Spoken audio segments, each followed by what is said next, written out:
শাইখ আহমদুল্লাহ সাহেবের মূল ভিডিওটা কি ছিল আপনারা দেখবেন। নবুয়তের পূর্বে রাসূল আকরাম সাল্লাল্লাহু আলাইহি সাল্লাম কোন ধর্ম পালন করতেন? গুরুত্বপূর্ণ প্রশ্ন। নবুয়তের পূর্বে আমাদের প্রিয় নবী সাল্লাল্লাহু আলাইহি সাল্লামের ধর্ম কি ছিল? যদি বলেন যে কোন ধর্ম অনুসরণ করতেন না, তাহলে নাউজুবিল্লাহ উনি কি ধর্মহীন ছিলেন নাকি? উনি নবী হয়েছেন কত বয়সে? 40 বছর বয়সে। তাহলে 40 বছর বয়স মানে তো জীবনের মূল টাইমটা প্রায়। তো 40 বছর পর্যন্ত উনি নিজে তো নবী ছিলেন না, উনি নবী হয়েছেন তারপরে। তাহলে 40 বছর পর্যন্ত নবী হওয়ার আগে তার ধর্ম কি ছিল? সেই প্রশ্নটা শাইখ পড়েছে মাত্র, কাট করে নিয়ে যে ওই জায়গাটা ওখানে বসানো হয়েছে, আর এটা নিয়ে আমাদের ভাইয়েরা গোটা দেশ উত্তাল করে ফেললো। ফুল ভিডিওটা আগে দেখেন, তারপর আপনারা সিদ্ধান্ত নিন। কিন্তু যারা বিরোধিতা করছে 48 ঘন্টার আলটিমেটাম দিয়েছে একজন আলেমকে, একজন আলেম আহমদুল্লাহকে। আরে আহমদুল্লাহর গণার টাইম আমরা আছে। এই জন্য যে আহমদুল্লাহ এই কথা বলেছেন তাকে বলবো আমি 48 ঘন্টা সময় দিলাম। যে আলটিমেটাম দিছে, আমি আসলে বাস্তবিক পক্ষে তাকে কোনো আলেম মনে করি না। সে ভাইরাল হয়েছে কি দিয়ে? ডেলে দিই। পরিবেশটা সুন্দর না? আপনারা খাবেন? ডেলে দেই, ডেলে দেই। সে ভাইরাল হয়েছে কি দিয়ে? বুঝলে বুঝপাতা, না বুঝলে তেজপাতা। বুঝলে বুঝপাতা, না বুঝলে। এখন আর চা খাই না, কফি খাই। আগে চা খেতাম, এখন কফি খাই। উদ্ভট কিছু জিকির করে যেগুলো জিকিরের সংজ্ঞায় পড়ে না। আমি কত ভালোবাসি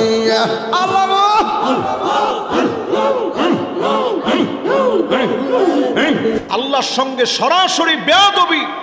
আল্লাহর দনেরা সুলকি দিয়া গেলেন আল্লাহ গায়েব হইয়া রাসূলের ধন খাজা পাইয়া শুইয়া আছে আজ মেরে কেউ ফিরে না খালি হাতে খাজা তোমার। মাহফিলে বসে তার স্ত্রী কল দিয়েছে, ওইখানে বসে সে কল দিয়ে বলতেছে, কল ধরে, দেখছেন কিরকম দিলাম। এই শোনো, আমি ওয়াজে আছি, বুঝছো? Thank you very much. তোমার যন্ত্রণাটা কেমন দিলাম? এইরকম একজন বক্তা যদি 48 ঘন্টার আলটিমেটাম দেয়, আমি কখনো কোনো বক্তার নাম ধরে কোনো কথা কখনো বলি না, বলাটা পছন্দ করি না। আউল বাউল ফাউল যারা নাচানাচি গাওয়াগাওয়ি করে তাদের ইমেজটা কি? বর্তমান জেনারেশনের যুবকদের কাছে তাদের ইমেজটা কি? আর শাইখ আহমদুল্লাহর ইমেজ কি? মিজানুর রহমান আজহারীর ইমেজ কি? আহমদুল্লাহরা প্রতি বছর জন্ম নেয় না। স্বাবলম্বীকরণ প্রকল্পে লাখো মানুষের পাশে তিনি দাঁড়িয়েছেন। এদেশের মানুষ যখন বন্যার্থ হয়েছে, সিলেটে তিনি ছুটে গিয়েছেন, অথচ তিনি একটা মসজিদ হাতে নিয়েছেন। আপনারা দেখবেন এক সময় দেশকে রিপ্রেজেন্ট করার মতো একটা মসজিদ হবে ইনশাআল্লাহ। পড়ে আব্দুল জাহের মাহমুদ উনি প্রশ্ন করেছেন যে মোহতারাম, আল্লাহ রাসূল সাল্লাল্লাহু আলাইহি ওয়াসাল্লাম কি 40 বছরে নবুয়ত পেয়েছিলেন নাকি তিনি আগে থেকেই নবী, এবং এই বিষয়টা নিয়ে এত আলোচনা কেন হচ্ছে? দ্বিতীয়ত, শাইখ আহমদুল্লাহ সাহেব যে কথাটি বলেছেন সেই কথাটা আপনারা সমর্থন করেন কিনা? তৃতীয়ত, আরেকটি বিষয় উনি লিখেছেন যে এই বিষয়টা নিয়ে যে পরিমাণ আলোচনা এবং সমালোচনা হচ্ছে, সেই আলোচনা আপনারা বসে কি সমাধান করতে পারেন না? তিনটে বিষয়। আমি শেষ বিষয়টা নিয়ে আগে কথা বলবো যে আপনারা সমাধান করতে পারেন কিনা।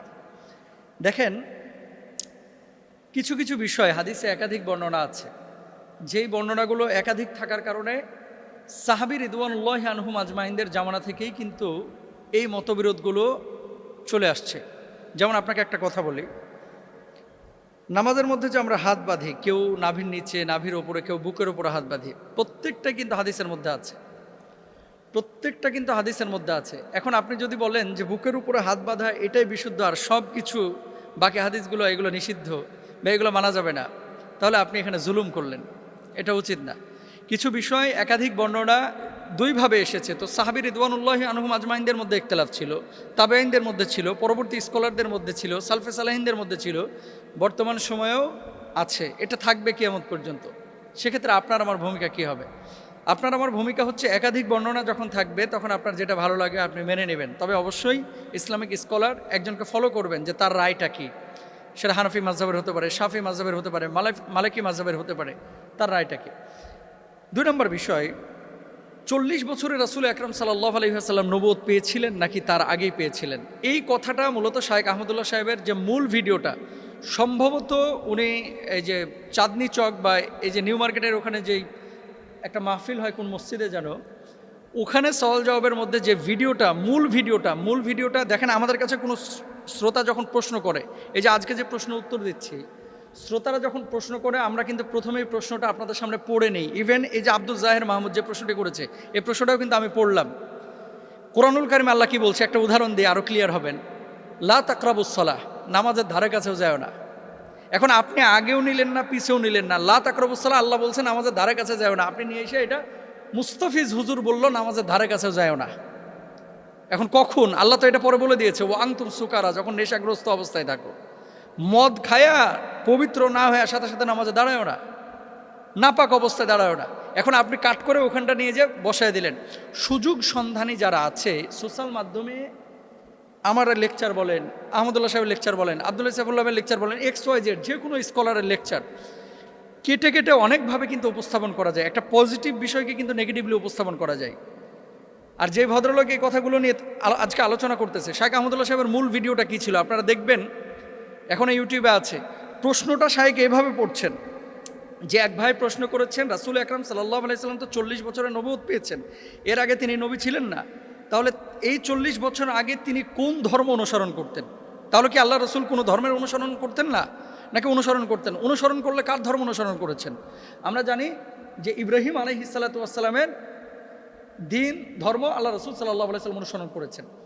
তাহলে শায়েখকে প্রশ্ন করা হয়েছে, সেই প্রশ্নটা শায়েখ ওখানে উপস্থাপন করেছেন যে আল্লাহর রাসূল 40 বছর তো নবুয়ত পান নাই। প্রশ্নটা এভাবে করাছে, সেই প্রশ্নটা শায়েখ পড়েছে মাত্র, কাট করে নিয়ে যে ওই জায়গাটা ওখানে বসানো হয়েছে। আর এটা নিয়ে আমাদের ভাইয়েরা গোটা দেশ উত্তাল করে ফেলল। জ্ঞানী মানুষের একটা বিষয় কি জানেন, যে সবসময় তর্কে জড়ায় না, ঝগড়া বিবাদে জড়ায় না। কারণ যেই গাছে যত ফল বেশি, সেই গাছটা তত নত বেশি। এই যে আম বড় বড় দেখবেন গাছের উপরে ধরে আছে, যত বেশি আম গাছটা তত নত। এত কথা শায়েখ আহমদুল্লাহ সাহেবকে নিয়ে বাংলাদেশে হলো, আমি তো দালাল হয়ে গেছি। মানুষ বলতেছে, কতজন তো আমাকে নিয়ে কত কথা বলতেছে। এতদিন আমাকে নিয়ে কেউ সমালোচনা পৃথকভাবে করেছে, কিন্তু আওয়ামভাবে একটা দুইটা না, একাধিক ভিডিওতে আমাকে সমালোচনা করেছে। যে ভাই আমার নিয়ে গালমন্দ করেছে, সমালোচনা করেছে, আমি তার জন্য দোয়া করি, আল্লাহ তাকে হেদায়েত দান করুক, আল্লাহ তাকে মাফ করে দেয়। তার ব্যাপারে আমার কোনো আক্রোশ নাই, বিদ্বেষ নাই। কিন্তু শায়েখ আহমদুল্লাহ বাংলাদেশের একটা অ্যাসেট। আহমদুল্লাহরা প্রতি বছর জন্ম নেয় না। আমি মুস্তাফিজ না থাকলে দেশের জাতির দিনের অতটা ক্ষতি হবে না। একজন শায়েখ আহমদুল্লাহ না থাকলে এ দেশের, এ জাতির, এ দিনের অনেক বড় ক্ষতি হবে, অনেক বড় ক্ষতি হবে, অনেক বড় ক্ষতি হবে। সুতরাং শায়েখ আহমদুল্লাহ সাহেবকে নিয়ে এই কথাগুলো যারা বলতেছে, মূলত শায়েখ আহমদুল্লাহ ব্যক্তি আহমদুল্লাহ টার্গেট না, মূলত তার প্রতিষ্ঠান টার্গেট। কারণ মানুষজন যাতে করে এই প্রতিষ্ঠানটার উপরে প্রশাসনিক নজরদারি নিয়ে এসে প্রতিষ্ঠানটাকে বন্ধ করতে পারে। কারণ কি? মানুষের ভিতরে একটা গ্রহণযোগ্যতা তৈরি হয়েছে। আপনি বিদেশে যান, আউল বাউল ফাউল যারা নাচানাচি গাওয়াগাওয়ি করে, তাদের ইমেজটা কি? বর্তমান জেনারেশনের যুবকদের কাছে তাদের ইমেজটা কি? আর শায়েখ আহমদুল্লাহর ইমেজ কি? মিজানুর রহমান আজহারীর ইমেজ কি? আমি যে কথাটি বলতে চাচ্ছি, ফুল ভিডিওটা আগে দেখেন, তারপর আপনারা সিদ্ধান্ত নিন। এবার আসেন দলিল। বলা হচ্ছে কি, যে কেউ যদি নবীজিকে বলে যে 40 বছরে আল্লাহ রাসূল সাল্লাল্লাহু আলাইহি ওয়াসাল্লাম নবুয়ত পেয়েছেন, তার আগে যদি কেউ বিশ্বাস না করে, সে কাফের হয়ে যাবে। যদি এই কথা কেউ বলে, তাহলে আনাস ইবনে মালিক রাদিয়াল্লাহু তাআলা আনহু এবং আব্দুল্লাহ ইবনে আব্বাস রাদিয়াল্লাহু তাআলা আনহুমা, তাদের কথা অনুসারে সেই কাফেরের খাতায় তাদের নাম উঠে যায়। নাউযুবিল্লাহি মিন যালিক। কেন বলি? বুখারী শরীফের হাদিস। আনাস ইবনে মালিক রাদিয়াল্লাহু তাআলা আনহু কি বলছেন? আল্লাহ রাসূল সাল্লাল্লাহু আলাইহি ওয়াসাল্লামের 1 বছরও না 2 বছর না 10টা বছর তিনি খেদমত করেছেন। তিনি বলছেন, বাসাহুল্লাহু আলা রাসি 40 সানাতান। হযরত আব্দুল্লাহ ইবনে আব্বাস রাদিয়াল্লাহু তাআলা আনহু থেকে বর্ণিত, বুইসা রাসূলুল্লাহ সাল্লাল্লাহু আলাইহি ওয়াসাল্লাম লি 40 সানাতান। আল্লাহ রাসূল সাল্লাল্লাহু আলাইহি ওয়াসাল্লামের উপরে আল্লাহ তাআলা নবুয়ত দিয়েছেন 40 বছরে। আনাস ইবনে মালিক রাদিয়াল্লাহু তাআলা আনহু তিনি বলছেন 40 বছরে নবুয়ত দেওয়া হয়েছে। তাহলে যারা বলতেছে যে 40 বছরে আল্লাহ নবীকে নবুয়ত দেওয়া হয়েছে, তাহলে সেই কথা অনুসারে আনাস ইবনে মালিক রাদিয়াল্লাহু তাআলা আনহুর উপরে সেই অপবাদ যায়। নাউযুবিল্লাহ। আব্দুল্লাহ ইবনে আব্বাস রাদিয়াল্লাহু তাআলা আনহু তিনি বলছেন, নবীজি বলছেন, ইন্নী লা আরিফু হাজরান বিমাক্কাতা কানা ইউসাল্লিমু আলা ক্বাবলা আই উবাস।